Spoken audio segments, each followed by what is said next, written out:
Hey everybody, it's Jeffrey, and I'm back with another Bible verse just for you. Today, I want to talk about being a prophet and having people listen to what you have to say.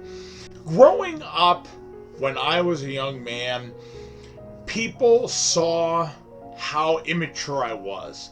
Not that I'm super mature now, but back then, even less mature. People would see the foolish ways I would act.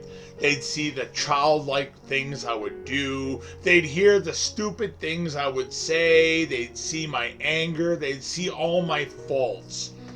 And when I became a Christian, I wanted to speak to people about Christ and share my faith. But the problem was that the people that knew me, they remembered how I used to be as a young man.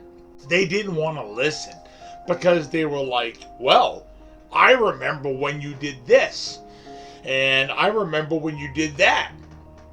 Even when Jesus was speaking to the Pharisees and the people, when he was preaching, people would say, who is this guy to talk to us? Isn't this Joseph and Mary's son? I mean, who does he think he is? And that's Jesus.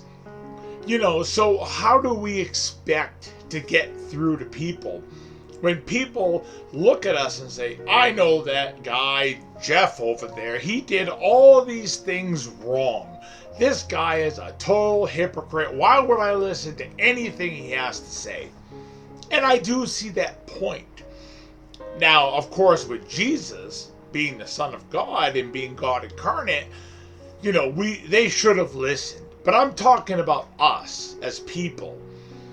You want to try to have a good testimony and a good witness, so when you want to talk to people about Christ, they're more apt to listen to you. That means trying to behave yourself in public and maybe not becoming a stumbling block to somebody by doing things where people would say, well, I thought he was a Christian. Why is he doing that?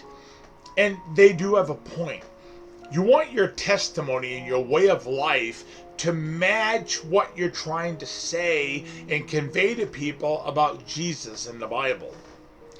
So where Jesus said what he said in Luke chapter 4, verse 24. And that's the verse we're going to look at today.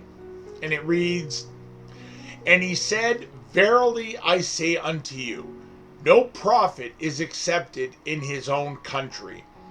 And that's basically what the gist of the whole thing is. People are going to look at you and go, who do you think you are? I remember back then in high school when you acted this way. Now all of a sudden you're trying to preach to me? So that's how it is. But try as a Christian to live what you're trying to tell people. Try to show it in your life, because you may be the only Bible that somebody reads.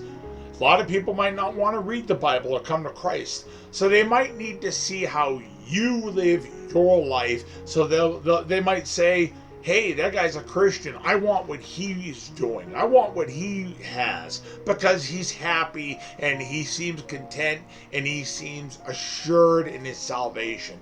I don't want to be afraid anymore when I die. I want to know where I'm going. So that's today's Bible verse. I wanted to share that with you. The Lord laid it on my heart, and I'll talk to you next time. Bye, kids.